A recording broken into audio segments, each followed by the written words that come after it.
నమస్తే, welcome to morning bulletin. ఫిరాయింపు ఎమ్మెల్యేల అంశంపై కేటీఆర్ చేసిన వ్యాఖ్యలపై మంత్రి జూపల్లి కృష్ణారావు తీవ్రంగా స్పందించారు. కేటీఆర్ మాట్లాడుతూ ఎమ్మెల్యేలకు సిగ్గు లేదా అని వ్యాఖ్యానించడాన్ని తప్పుపట్టిన జూపల్లి ఇది ఏ విధమైన రాజకీయ సంస్కృతి అని ప్రశ్నించారు. ఫిరాయింపు ఎమ్మెల్యేల విషయమై నిర్ణయం తీసుకోవాల్సింది కోర్టు, స్పీకర్ అని స్పష్టం చేశారు. ఎమ్మెల్యేలపై ఇలా అవమానకరంగా మాట్లాడటం తగదని మండిపడ్డారు. ముందున్నటువంటి అంశాన్ని గురించి మాట్లాడతాము. ఏదున్నా న్యాయస్థానం నిర్ణయం తీసుకుంటుంది, స్పీకర్ నిర్ణయం తీసుకుంటుంది. సిగ్గుందా అనే పదం ఎందుకు ఇప్పుడు జ్ఞాపకం వచ్చింది కేటీఆర్కు? తెలంగాణ రాష్ట్ర ఉద్యమంలో వందలాది మంది బిడ్డలు ప్రాణత్యాగాలు చేసి తెలంగాణ రాష్ట్రం సాధించుకుంటే వీళ్ళు సిగ్గులేని పనులు ఎన్ని చేసినారు? ఒకటి, మన కుటుంబ సభ్యుడే కదా. అంబేద్కర్ను ఒకటే మాట మాట్లాడుతూ, రాజ్యాంగం గురించి మాట్లాడుతూ, మళ్ళీ అదే కేసీఆర్ పెగ్గులు పోసేటువంటి ఎవరైనా సంతోష్ కుమార్ రాజ్యసభ మెంబర్ ఇచ్చాడు.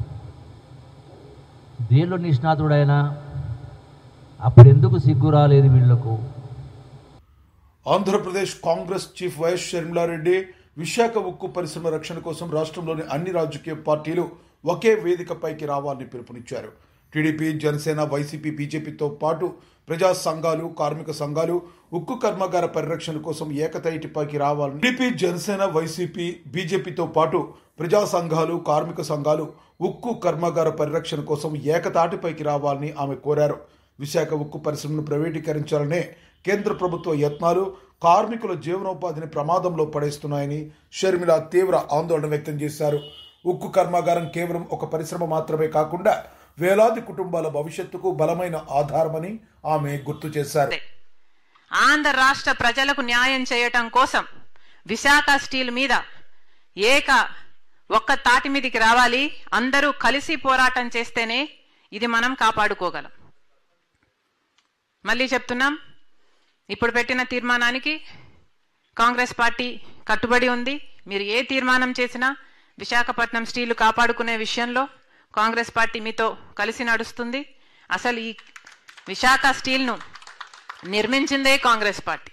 ఇందిరాగాంధీ గారైతేనేమి, రాజీవ్ గాంధీ గారైతేనేమి, ఆ తర్వాత జాతికి అంకితం చేసిన పివి నరసింహారావు గారైతేనేమి, లేక రాజశేఖర రెడ్డి గారైతేనేమి, కాంగ్రెస్ పార్టీ అధికారంలోకి ఉన్న రోజున రాజశేఖర రెడ్డి గారు 2,000 కోట్ల రూపాయలు ఈ స్టీల్కి ఇప్పించగలిగారు. 4,000 మందికి ఉద్యోగాలు ఇప్పించగలిగారు. అసలు క్యాప్టివ్ మైన్స్ విశాఖ స్టీల్కు కలిగి ఉండాలి అని ఆ రోజు అనంతపూర్లో ఒక మైన్స్ని ఐడెంటిఫై చేసి ట్రైపార్టీ అగ్రిమెంట్ వరకు కూడా తీసుకువెళ్లారు. దేశంలో, ప్రపంచంలో మారుతున్న పరిస్థితులకు అనుగుణంగా సింగరేణిలో మార్పులు తీసుకొస్తున్నామని తెలంగాణ డిప్యూటీ సీఎం భట్టి విక్రమార్క తెలిపారు. సింగరేణి తెలంగాణ రాష్ట్ర ఆత్మ అని ఆయన పేర్కొన్నారు. ఇప్పటి వరకు కేవలం బొగ్గు గనులకు పరిమితమైన సింగరేణిని ఇతర ఖనిజాల వేలంలో పాల్గొనేలా నిర్ణయం తీసుకున్నామని వెల్లడించారు. కొత్త అవకాశాలను వినియోగించుకోవడం ద్వారా సింగరేణి మరింత బలోపేతమవుతుందని ఆయన స్పష్టం చేశారు. సింగరేణి కాలనీస్ కేవలం బొగ్గు గనులకు మాత్రమే పరిమితం కాకుండా ఇతర మినరల్స్లో కూడా ఆక్షన్స్లో పార్టిసిపేట్ చేసి ఈ సింగరేణి వ్యవస్థని, సంస్థని విస్తరించుకునేటట్టుగా కార్యకలాపాలు చేపట్టాలని చెప్పి సింగరేణి బోర్డు తీసుకున్న నిర్ణయం కూడా మీ అందరికీ తెలిసిందే. అట్లాగే సింగరేణి కాలనీస్ తెలంగాణ రాష్ట్రానికి సంబంధించినంత వరకు ఈ రాష్ట్ర ఆత్మగా ఉన్నటువంటి విషయం కూడా మనందరికీ తెలిసింది. ఇటీవల హెచ్ఎంఎస్ గౌరవాధ్యక్షులుగా ఎన్నికైన కల్వకుంట్ల కవితకు హెచ్ఎంఎస్ మరియు సింగరేణి జాగృతి నాయకులు ఘన సత్కారం చేశారు. ఈ సందర్భంగా కవిత మాట్లాడుతూ రాష్ట్రంలో కాంగ్రెస్ ప్రభుత్వం అధికారంలోకి వచ్చిన తర్వాత సింగరేణిలో అవినీతి రాజ్యమేలుతుందని ఆరోపించారు.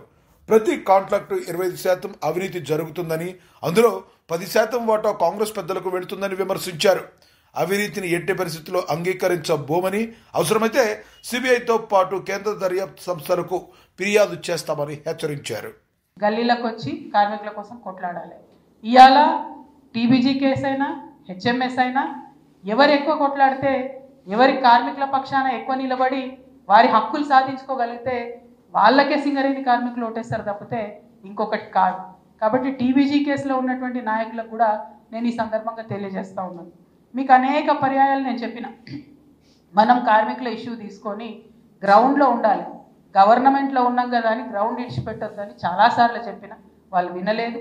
అయినప్పటికీ ఇంకొక మాట కేసీఆర్ గారు నాకు చెప్పారు పదే పదే, మీ టీబీజీ కేసు నాయకులు కరప్షన్ చేస్తూ ఉన్నారు, తగ్గించుకోమని చెప్పండి అంటే పదే పదే హెచ్చరికలు చేయడం కూడా జరిగింది.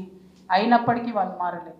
ఇక మూడో అంశం, అనేక సార్లు నేను చెప్పిన, 20,000 మంది యువమిత్రులను ఇవాళ మనం ఉద్యోగాలు ఇచ్చి కొత్తగా సింగరేణిలోకి తీసుకున్నాం. మరి ఇప్పుడు వచ్చినటువంటి యువ నాయకత్వానికి కార్మికుల చట్టాల పట్ల అవగాహన, వారికి ఒక నాయకత్వ లక్షణాన్ని అలవాటు చేయాల్సినటువంటి బాధ్యత టీబీజీ కేసు మీద ఉంటుంది. కాబట్టి మీరు కేంద్ర కమిటీలో యువకుల్ని తీసుకోండి, 60-70% యువమిత్రులను వేసుకొని ముందుకెళ్ళండి అని పదే పదే పదే చెప్తే కూడా ఏనాడు యువతను ప్రోత్సహించినటువంటి పాపాన టీబీజీ కేసు పోలేదు. కూటమి నేతలను రైతులు ప్రశ్నిస్తుంటే దాన్ని డైవర్ట్ చేసేందుకు లిక్కర్ స్కామ్లో దర్యాప్తు కొత్త మలుపు అని ప్రచారం చేస్తున్నారు. సిట్ ఇన్వెస్టిగేషన్ టీంలో ఉన్న ఈనాడు, ఆంధ్రజ్యోతి నిత్యం తమ పత్రికల్లో రోజుకో కొత్త కథనాలు ప్రచురిస్తుంటాయి. ఈ కథల ప్రకారం సిట్ ఛార్జ్షీట్ తయారు చేస్తుంది. న్యాయస్థానాల్లో ఈ ఛార్జ్షీట్లోని లోపాలను సమర్థించుకోలేని అసమర్థత. సిట్ అధికారులు కుప్పిగంతులను చూస్తుంటే లిక్కర్ స్కామ్ అనేది చంద్రబాబు, లోకేష్లు అల్లిన కథలేనని తేలిపోతుంది. అసలు లిక్కర్ స్కామ్ పేరుతో సృష్టించిన బేతాళ కథలను, కుట్రను వివరిస్తూ వాస్తవాలను వెలువరిస్తూ వైఎస్ఆర్సీపీ రిలీజ్ చేసిన డాక్యుమెంట్ 3 ఎపిసోడ్లుగా చిత్రీకరించిన వీడియోలను కూడా సోషల్ మీడియాలో పెడుతున్నాం. దాన్ని ప్రజలు చూస్తే ఎలా ఈ బేతాళ కథలను తయారు చేశారో అర్థమవుతుంది. వాళ్ళు ఇన్వెస్టిగేషన్ చేస్తూనే ఉన్నారు. ఒకవైపున అరెస్టులు చేస్తున్నారు, ఒకవైపున ఇన్వెస్టిగేషన్ చేస్తున్నారు. కొంతమందిని అరెస్ట్ చేస్తున్నారు, కొంతమందిని అరెస్ట్ చేస్తామని బెదిరిస్తున్నారు. ఇది జరుగుతున్నటువంటి అంశం. నిన్న చూసాం, మన సునీల్ జగన్మోహన్ రెడ్డి గారి కజిన్, సమీప బంధువు, ఆయన ఇళ్లలో సోదాలు చేశారు, ఆఫీసులో సోదాలు చేశారు. అక్కడ హార్డ్ డిస్కులు దొరికాయంట. దొరకవా మరి? కంప్యూటర్లు దొరికాయంట, కీలకమైన ఆధారాలు దొరికాయంట. ప్రతి కేసులో ఇదే. సిట్టు విచారణ చేయటమో, సిట్టు యొక్క దాడులు జరిగితే విచారించటమో, లేకపోతే సోదాలు చేయటంలోనే చాలా కీలకమైన ఆధారాలు దొరికాయి. ఒక పెద్ద స్టంటు, ఒక కథ, ఒక కల్పితమైన కథ నడిపేటటువంటి కార్యక్రమం చేస్తున్నారు. మీరు అందరూ చూశారు కూడా. కేసిరెడ్డి వ్యవహారంలో 11 కోట్ల రూపాయలు సీజ్ చేశామన్నారు. ఈ 11 కోట్ల రూపాయలు ఎక్కడివి, ఏమిటి అని కోర్టు ద్వారా పిటిషన్ పెట్టి అడిగితే తెల్లముఖం వేశారు. ఎక్కడో చెప్పలేనటువంటి పరిస్థితి. అంత కట్టుకథ అనేది చాలా క్లియర్గా అర్థమైపోతున్నటువంటి అంశాలు మనం చూస్తున్నాం. అంతేకాదు, మీరు రాష్ట్ర ప్రజానీకం కానీ, మేధావులు కానీ, న్యాయ నిపుణులు కానీ ఆలోచించదగినటువంటి ఒక కీలకమైన పరిణామాన్ని మనం చూసాం. అదేంటంటే షార్ట్ షీట్ ఫైల్ చేయలేకపోయారు. ఫైల్ చేశారు, అన్ని తప్పులు దడకే. జడ్జి గారు ఇది ఏమిటి, దీని మీద కొన్ని సమాధానాలు చెప్పండి అని తిప్పి పంపిస్తే మళ్ళీ తిరిగి లేదు. ఈ నోట్లు ఎక్కడే అంటే తిరిగి సమాధానం లేదు. అంటే దీన్ని బట్టి అర్థమవుతుంది ఏంటి, నేరారోపణ చేశారు కానీ దానికి సంబంధించినటువంటి ఆధారాలను సమీకరించడంలో మాత్రం పూర్తిగా సిట్ విఫలమైపోయింది. చంద్రబాబు నాయుడు గారు ఏం చెబితే అది చేసేటటువంటి పరిస్థితి. మొన్న ఈ మధ్యన మా మీద కూడా లిక్కర్ కేసులో, ట్రాన్స్పోర్ట్ కేసులో అంట, అంబటి రాంబాబు, ఆ నాగేశ్వరరావు గారి అబ్బాయి, లేకపోతే ఆ విజయేందర్ రెడ్డి, ఆ కేతిరెడ్డి వర్షం రాసేస్తున్నారు. ఎవడ మీద కోపం ఉంటే, ఎవడ ప్రెస్లో మాట్లాడితే వాడికి ఈ లంగర్ తిప్పేస్తున్నారు. పడవ తిప్పేసి ఖచ్చితంగా మా ఇంటికి వచ్చేసింది అనమాట ఇన్వెస్టిగేషన్ కోసం. ఏంది నాకు అర్థం కాల. ఆధారాలు లేకోకుండా కేవలం పొలిటికల్ వెండేటాతో కేసులు పెట్టి వేధించాలనేటువంటి ప్రయత్నం చేయటం చాలా దురదృష్టకరం. ఏదైనా ఒక ఇష్యూ వచ్చిందనుకో, దాన్ని డైవర్ట్ చేయడం కోసం సిట్టు విచారణకు పిలిచింది కొంతమందిని. నాకు చాలా ఆశ్చర్యం వేసింది ఏంటంటే, సిట్టు వెళ్ళి సోదాలు చేస్తుంది, లేదా దానిలో ముద్దాయిల దగ్గర నుంచి ఫోను తీసుకుంటుంది, ఆ ఫోన్లో నుంచి కొన్ని నెంబర్లు తీసుకుంటుంది, ఆ నెంబర్లోనే పిలుస్తుంటారు. చివరికి ఎలాంటి చేస్తున్నారంటే మనం బాత్రూమ్ కడగడానికి కూడా నెంబర్లు పెట్టుకుంటామే, వాళ్ళని కూడా పిలుస్తున్నారు. లేదా డ్రైవర్ని వాళ్ళని కూడా పిలుస్తున్నారు, పిలిచి వాళ్ళని విచారిస్తున్నారు. ఇంత దౌర్భాగ్యంగా ఉంది సిటీ యొక్క విచారణ. ఇలాంటి దౌర్భాగ్యమైనటువంటి విచారణలు చేసి ఏదో ఉంది దీనిలో అనేటువంటి భావన కలిగించడం కోసం ప్రయత్నం చేస్తున్నారు. రాష్ట్రంలో దేవాలయ భూములను కూటమి నేతలు దోచుకుంటూ ఉంటే పవన్ కళ్యాణ్ ఎందుకు మౌనం వహిస్తున్నారని వైఎస్ఆర్సీపీ గుంటూరు జిల్లా పార్లమెంట్ పరిశీలకులు పోతిన మహేష్ అన్నారు. వరాహి డిక్లరేషన్ ఏమైందని ప్రశ్నించారు. దేవుడి మాన్యాలు కాజేస్తున్న కూటమి నాయకులకు పవన్ కళ్యాణ్ వత్తాసు పలుకుతున్నారని మహేష్ ఆరోపించారు. టర్మ్ లీజ్ 33 yearsకి ఇచ్చేటువంటి విధానానికి వాళ్ళు ఈ జీవో జారీ చేశారు. గతంలో ఎప్పుడన్నా ఎలా ఉందా? ఇదే వారంలో మచిలీపట్నం గొడుగు వెంకటేశ్వర స్వామికి చెందినటువంటి 400 కోట్ల రూపాయలు విలువైన 40 ఎకరాల భూములను కూడా ఎగ్జిబిషన్ పెట్టుకోవడానికి, గోల్ఫ్ కోర్టులు ఏర్పాటు చేసుకోవడానికి, దేవుడి మాన్యాల్ని దారాదత్తం చేసేటువంటి ఒక పెద్ద కుట్ర విజయవాడకి ఆనుకొని ఉన్నటువంటి గొల్లపూడిలో శ్రీకారం చుట్టారు. మీకు పోయే కాలం వచ్చింది కాబట్టినే దేవుడితో పెట్టుకుంటా ఉన్నారు. మరి వారాహి డిక్లరేషన్ పేరిట ఆలయాల్ని, హిందూ ధర్మాన్ని రక్షిస్తానని నాటకాలు ఆడి ఈ రోజున పవన్ కళ్యాణ్ గారు నిద్రపోతా ఉన్నారు. మీ వారాహి డిక్లరేషన్ ఎక్కడ పవన్ కళ్యాణ్ గారు? మీరు ఎక్కడ నిద్రపోతా ఉన్నారు? సనాతన ధర్మం అని పవన్ కళ్యాణ్ గారు మీరు ముసుగేసుకున్నది దేవాలయాల భూముల్ని, దేవుడి సొమ్ముని కొట్టేస్తున్న వాళ్ళకి అండగా నిలబడడం కోసమా? మీరు సమాధానం చెప్పాలి. అలాగనే మీ ఓజీ సినిమా కూడా ప్రీ రిలీజ్ ఈవెంట్ గొడుగు వెంకన్న స్వామికి చెందిన 40 ఎకరాల భూముల్లో ఏర్పాటు చేస్తామని చెప్తున్నారు. ఇది నిజమా అబద్ధమా? ఇప్పుడు పురంధరేశ్వర్ గారు, ప్రస్తుత అధ్యక్షులు మాధవ్ గారు, మీరు కూడా నిద్రపోతున్నారా? పడుకున్నారా? ఈ వరుసగా జరుగుతున్నటువంటి ఆలయాల దోపిడీ, దేవుడి భూములు స్వాహ, ఆలయాల్లో జరుగుతున్న అపచారాలు మీకు కనబడట్లేదా? వినపడట్లేదా? లేకపోతే నిద్రపోతున్నట్టు నటిస్తా ఉన్నారా? హిందూ ధర్మాన్ని, హిందూ దేవాలయాల్ని కాపాడినటువంటి వ్యక్తి వైఎస్ జగన్మోహన్ రెడ్డి గారు. చంద్రబాబు నాయుడు గారు దేవాలయాల్ని కూలిస్తే దేవాలయాల్ని కట్టినటువంటి వ్యక్తి జగన్మోహన్ రెడ్డి గారు. తిరుమల తిరుపతి లాంటి ఆలయ పవిత్రతని కాపాడి భక్తులకి విశేషమైనటువంటి సేవలు అందించినటువంటి వ్యక్తి వైఎస్ జగన్మోహన్ రెడ్డి గారు. రీకాల్ వ్యవస్థ లేకపోవడంతో 5 ఏళ్లు ఇష్టారాజ్యంగా వ్యవహరిస్తున్నారని, మేమే తెలంగాణకు గుత్తాధికారులమని కాంగ్రెస్ నాయకులు భావిస్తున్నారని విమర్శలు వెల్లువెత్తుతున్నాయి. అశోక్ నగర్లో రాహుల్ గాంధీ సంవత్సరానికి 2 లక్షల ఉద్యోగాలు ఇస్తామని హామీ ఇచ్చినా వాస్తవ పరిస్థితి భిన్నంగా ఉందని విద్యార్థులు తీవ్ర ఆగ్రహం వ్యక్తం చేస్తున్నారు. రేవంత్ రెడ్డి టీజీఎస్పీ చైర్మన్ కు మనస్సు, మానవత్వం ఉంటే విద్యార్థులకు న్యాయం చేయాలని వారు డిమాండ్ చేస్తున్నారు. అశోక్ నగర్ లో విద్యార్థులపై పోలీసులు కవాతులు చేసి ఆడా మగ తేడా లేకుండా లాఠీచార్జ్ చేయడంపై తీవ్ర విమర్శలు వస్తున్నాయి. కోట్ల రూపాయలకు గ్రూప్ 1 ఉద్యోగాలు అమ్ముకున్నందుకు ప్రభుత్వంలో ఉన్నవారిని కఠినంగా శిక్షించాలని ఆందోళనకారులు డిమాండ్ చేస్తున్నారు. అందరికీ తెలుసు ఆ మోసాల పరంపర ఎట్లా కొనసాగిందో ఒక్కసారి నేను చూడాలని చెప్పని కోరుతా ఉన్నాను. తెలిసిందే అయినప్పటికీ కూడా మీకు కూడా గుర్తు చేయాలా, ప్రజలకు కూడా గుర్తు చేయాలని చెప్పని ప్రయత్నం చేస్తూ ఉన్నాం. ఒక్కసారి రాహుల్ గాంధీ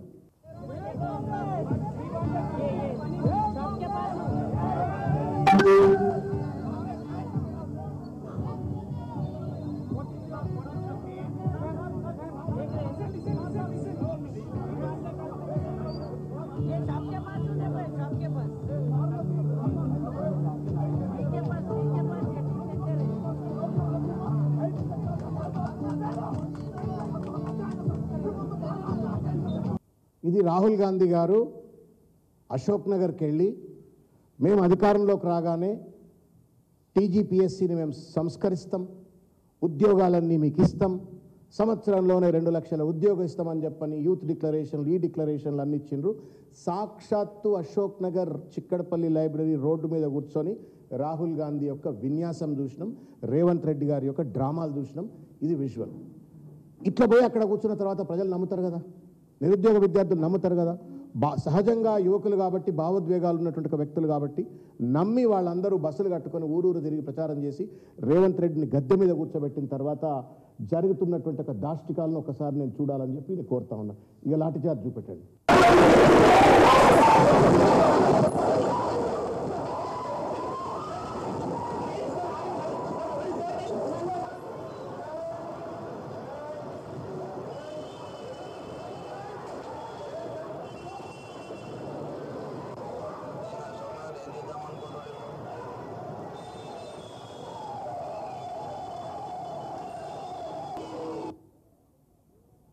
ఆడ లేదు, మొగ లేదు. వాళ్ళంతా డిఎస్పీలు అయ్యేవాళ్ళు, ఆర్డీఓలు అయ్యేవాళ్ళు, కమర్షియల్ ట్యాక్స్ ఆఫీసర్స్ అయ్యేవాళ్ళు. రేపు రాష్ట్ర ప్రభుత్వాన్ని నడపవలసినటువంటి ఒక చదువుకున్నటువంటి ఒక విద్యాధికులు వాళ్ళు. వాళ్ళ పట్ల అత్యంత పాశవికమైనటువంటి ఒక దాడితో పోలీసులు ఓట్ల కోసమేమో రాహుల్ గాంధీ పోయి బిచ్చగాడు ఎక్కడ కూర్చొని ఓట్లు అడుగుతారు. మీరు ఓట్లు వేస్తే మీకు అన్ని రకాల ఉద్యోగాలు కల్పిస్తామని చెప్పని వాగ్దానం చేసిండ్రు. అధికారంకి వచ్చిన తర్వాత ఓడమల్లయ్య బోడమల్లయ్య అన్నట్టుగా వాళ్ళపైన ఏ రకంగా ఈ ప్రభుత్వం దాష్టికాలకు పాల్పడ్డదో ఒకసారి మనం చూసినాం. ఒక చిన్న పాట, అంటే ఇద్దరు ఆడపిల్లలు కలిసి పాడిన పాట. గ్రూప్ 1 పరీక్షలపై హైకోర్టు తీర్పు వచ్చినా కాంగ్రెస్ ప్రభుత్వానికి బుద్ధి రాలేదని బీఆర్ఎస్వి అధ్యక్షులు విమర్శించారు. విద్యార్థుల సమస్యలపై స్పందించకుండా డివిజన్ బెంచ్కు అప్పీల్కి వెళ్లడం ఎందుకోసం, ఎవరి కోసం అనేది ప్రభుత్వం స్పష్టంగా చెప్పాలని డిమాండ్ చేశారు. జీవో నెంబర్ 29ను ఎవరి ప్రయోజనాల కోసం తెచ్చారో ప్రజలకు వివరించారన్నారు.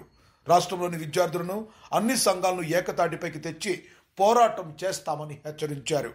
స్పష్టంగా చెప్పింది. పబ్లిక్ సర్వీస్ కమిషన్ అసలు నిబంధనలకు విరుద్ధంగా, నోటిఫికేషన్ విరుద్ధంగా ఇవాళ ఫలితాలు ఎగ్జామ్ పెట్టడం కానీ, ఫలితాలు విడుదల చేయడం కానీ ఇవన్నీ తప్పిదాలని చెప్పి హైకోర్టు చెప్పినాక కూడా ఈ పబ్లిక్ సర్వీస్ కమిషన్కి ఇంకా బుద్ధి రాదా? ఈ ప్రభుత్వానికి బుద్ధి రాదని చెప్పి ఇవాళ మేము ప్రశ్నిస్తూ ఉన్నాం. ఎందుకు మీరు బేసజాలకు పోతున్నారు? డివిజన్ బెంచ్కి పోవాల్సిన అవసరం మీకు ఎందుకు? ఆ నిరుద్యోగుల జీవితాలతో ఆటలు ఆడుకుంటారా? ఎన్ని సంవత్సరాలు ఆటలు ఆడుకుంటారు? ఏళ్ళ కొద్ది విద్యార్థులు గ్రూప్ 1 కోసం రాసుకుంటూనే ఉండాలా? ఇప్పటికి ఇదేనా? ప్రాపర్గా కండక్ట్ చేయలేరా? కండక్ట్ చేయకపోతే చెప్పండి, యూపీఎస్సీకి రాయండి. మేము చేయలేము, రాష్ట్రంలో పబ్లిక్ సర్వీస్ కమిషన్ ద్వారా మేము కండక్ట్ చేయాలని చెప్పే ఆపననే చేయండి. ఒక దిక్కు విద్యార్థి సంఘాలు, విద్యార్థులందరూ కూడా పబ్లిక్ సర్వీస్ కమిషన్కు మొర పెట్టుకొని ప్రాపర్ ఎగ్జామ్ నిర్వహించండి. గతంలో జీవో నెంబర్ 55 ఉండే ఆ నోటిఫికేషన్ ప్రకారమే మీరు ఎగ్జామ్ కండక్ట్ చేయాలని చెప్పి ప్రభుత్వాన్ని విన్నవిస్తే దాన్ని వైలేట్ చేస్తూ తీసేస్తూ 29 తీసుకొచ్చి ఇవాళ విద్యార్థుల నెత్తిన కూర్చున్న ఇవాళ ఈ పబ్లిక్ సర్వీస్ కమిషన్ ఎవరి కోసం ఇవాళ జీవో నెంబర్ 29 తీసుకొచ్చారో ఈ ప్రభుత్వం ఇంతవరకు దాని మీద స్పష్టత ఇవ్వట్లేదు. ఇవాళ హైకోర్టు తీర్పునిచ్చినాక కూడా మేము మా తప్పిదాలను సరిదిద్దుకుంటాం, కోర్టు తీర్పు ప్రకారం మేము తీర్పు ప్రకారం మేము మెదులుకుంటామని చెప్పి ఒక్క స్టేట్మెంట్ లేదు. ఇవాళ పబ్లిక్ సర్వీస్ కమిషన్ నుంచి లేదు, ఈ ప్రభుత్వం నుంచి కూడా లేదు. దున్నపోతు మీద వానబడ్డట్టే ఈ ప్రభుత్వం పెద్దలు ఇవాళ వేరుస్తున్నారు తప్ప వాళ్ళకు ఉలుకు లేదు, పలుకు లేదు. ఇవాళ మీరు అనుకుంటున్నారు కావచ్చు మేము కోర్టుకు వెళ్తాం, డివిజన్ బెంచ్కి వెళ్తామని చెప్పి ఎవరైతే ఎగ్జామ్ రాసిరో, ర్యాంకులు వచ్చారో వాళ్ళకి మీరు చెప్పే ప్రయత్నం ఇవాళ మీరు చేయొచ్చు. కానీ లక్షలాది మంది నిరుద్యోగులు, వేలాది మంది నిరుద్యోగులు అందరూ ఇవాళ ఎదురు చూస్తూ ఉన్నారు. ఇది మీరు చేసే చర్యలు తప్పని చెప్పి ఇవాళ అందరూ భావిస్తూ ఉన్నారు. వాళ్ళకు వ్యతిరేకంగా మీరు డివిజన్ బెంచ్ పోయటం మాత్రం బీఆర్ఎస్కి వెళ్ళి మేము పోరాటం చేస్తాం. ఈ రాష్ట్రంలో నిరుద్యోగులందరినీ, వివిధ సంఘాలను, అన్ని రాజకీయ పార్టీలను ఏకం చేసి ఖచ్చితంగా ఈ ప్రభుత్వం మీద మేము పోరాటం చేస్తాం. ఇవాళ క్యాబినెట్ మినిస్టర్ ఎందుకు స్పందించారు దీని మీద? మీ అవసరాల కోసం, మీ ఫండింగ్ కోసం, వాటి కోసం, వీటి కోసం, చిన్న మీ పనుల కోసం మాత్రం క్యాబినెట్ మీటింగ్ ప్రత్యేకంగా పెట్టుకుంటారు.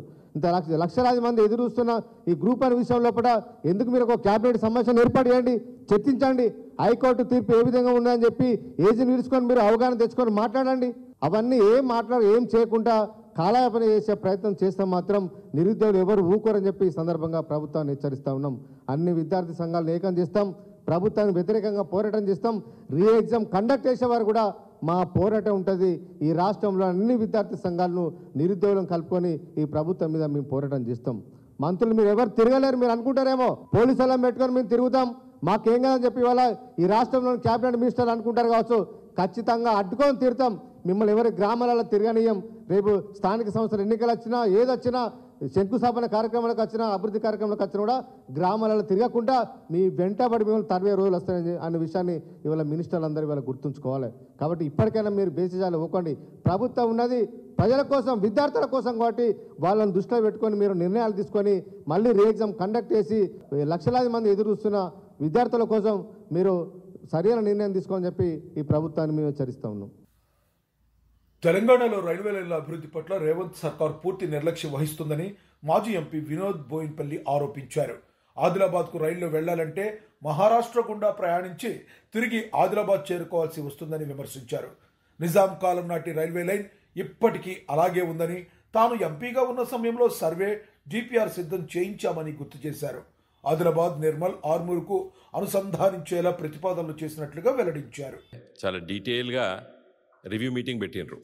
ఆ రివ్యూ మీటింగ్లో చీఫ్ సెక్రటరీ, కొంతమంది ఎంపీలు, దక్షిణ మధ్య రైల్వే జనరల్ మేనేజరు, చీఫ్ ఇంజనీర్లు, తర్వాత మన రాష్ట్ర సెక్రటరియట్లో ఉన్నటువంటి R&B సెక్రటరీస్ వీళ్ళంతా కూర్చొని చాలా డీటెయిల్గా రివ్యూ చేసినారు. ఇలా పత్రికల్లో చాలా ప్రముఖంగా కూడా అది న్యూస్ ఐటెం వచ్చింది. ఉదయం పుట్టే చదవడం జరిగింది. చాలా సంతోషం. చాలా విషయాలపైన మరి రివ్యూ తీసుకున్నారు, చర్చించారు. మన అమరావతి నుండి హైదరాబాద్కి గ్రీన్ఫీల్డ్ రోడ్డు, అదేవిధంగా రైల్వే లైను, ఇవన్నీ కూడా చర్చించారు. ఈ హైదరాబాద్కు అమరావతి అనేది మన ఆంధ్రప్రదేశ్ రాష్ట్ర విభజన చట్టంలోనే ఉన్నది. ఏది ఒక గ్రీన్ఫీల్డ్ రోడ్ వేయాలని. సరే, అవన్నీ కూడా చర్చించారు. అయితే అతి ముఖ్యమైనటువంటి 2 విషయాలను విస్మరించిండ్రు. అంత పెద్ద మీటింగ్లో తెలంగాణ రాష్ట్ర ప్రజలకి, ముఖ్యంగా దాదాపు 10 జిల్లాల్లో ఉన్నటువంటి ప్రజలకి అతి ముఖ్యమైనటువంటి 2 రైల్వే లైన్ల గురించి వెళ్ళి గత 10 సంవత్సరాల నుండి మరి నేను పార్లమెంట్ సభ్యులుగా ఉన్న సందర్భంలో, తర్వాత మరి బీఆర్ఎస్ పార్లమెంట్ సభ్యులు చాలా సందర్భంలో కేంద్ర ప్రభుత్వం దృష్టికి తీసుకొచ్చినాము. వాటిని సర్వే, అదేవిధంగా డిపిఆర్ కూడా చేపించడం జరిగింది. అవి 2 లైన్లు ఆదిలాబాదు, నిర్మలు, ఆర్మూర్ అంటే నిజామాబాద్ జిల్లా, మెట్పల్లి, కోరుట్ల, జగిత్యాల, కరీంనగరు, హుజురాబాదు, హనంకొండ, వరంగల్లు, మహబూబాబాదు, ఖమ్మం. అంటే స్ట్రేట్గా అంటే ఉత్తర తెలంగాణలో ఉన్నటువంటి 10 జిల్లాలకి ఒక పెద్ద కనెక్టివిటీ. చిన్న మిస్సింగ్ లింక్స్ ఉన్నాయి అంతే. ఈ కొత్త రైల్వే లైన్ కాదు, దాదాపు 80% రైల్వే లైన్ ఉన్నది. జస్ట్ 2 మిస్సింగ్ లింక్లు గురించి వెళ్ళి మరి నిన్న అంత పెద్ద రివ్యూ మీటింగ్లో చర్చించకపోవడం వల్ల ఏమర్థమవుతుంది? తెలంగాణ సమస్యల్ని తెలంగాణ కళ్ళతోని, తెలంగాణ మనసు పెట్టి, తెలంగాణ గుండె పెట్టి ఆలోచించాలి. ఇది కేంద్ర ప్రభుత్వం రైల్వే శాఖ దగ్గర ఉన్నాయి. ఇవి అంటే లాస్ట్ లెగ్ అంటారు. ఏది execution officials last leg sir అంటే చివరి మైలు, అది అయిపోతుంది అని అంటారు.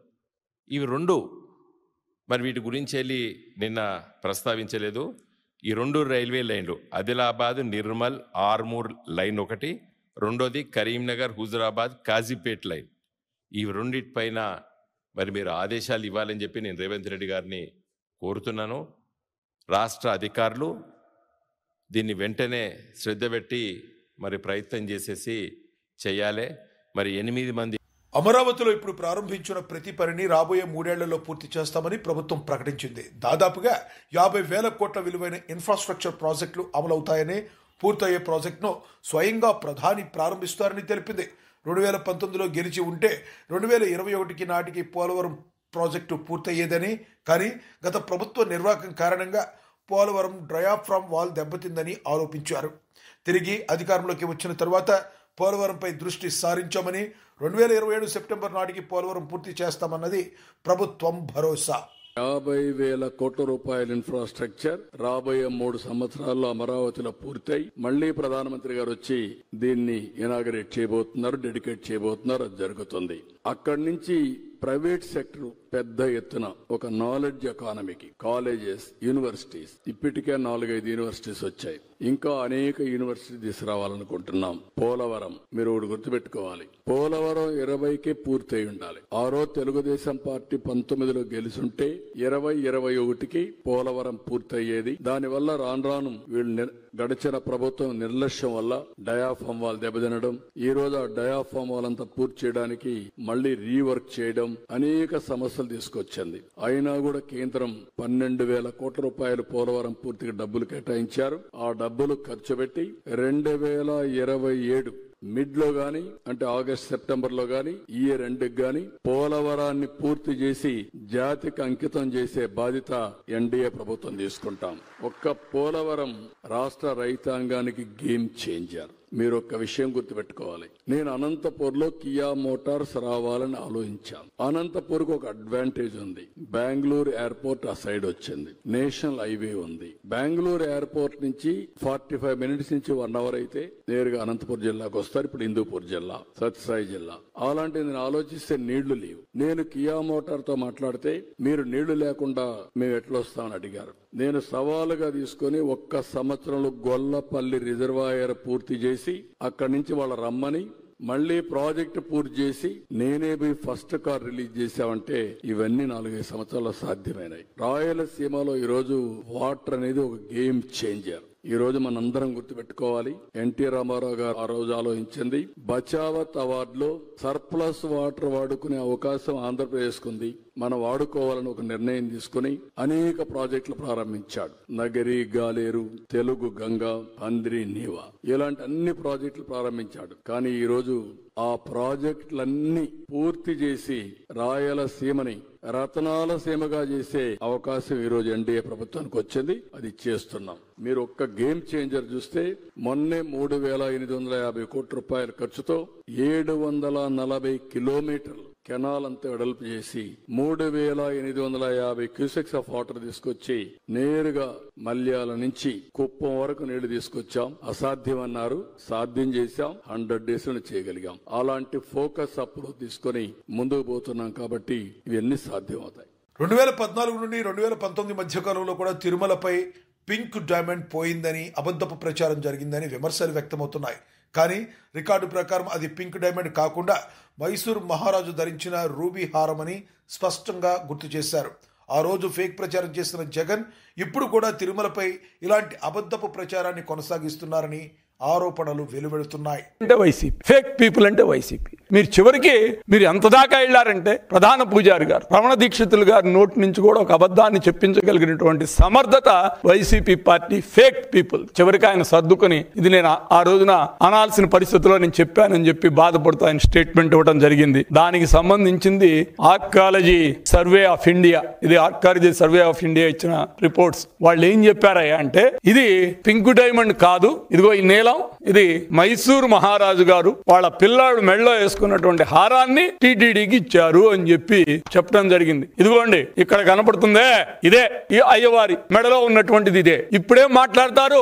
దీనికి ఎవరు సమాధానం చెప్తారు? ఫేక్ ముఖ్యమంత్రి, మాజీ ముఖ్యమంత్రి గారు సమాధానం చెప్తారా? లేకపోతే ఫేక్ ముఖ్యమంత్రి గారితో తిరుగుతూ ఉన్నటువంటి మీరు సమాధానం చెప్తారా?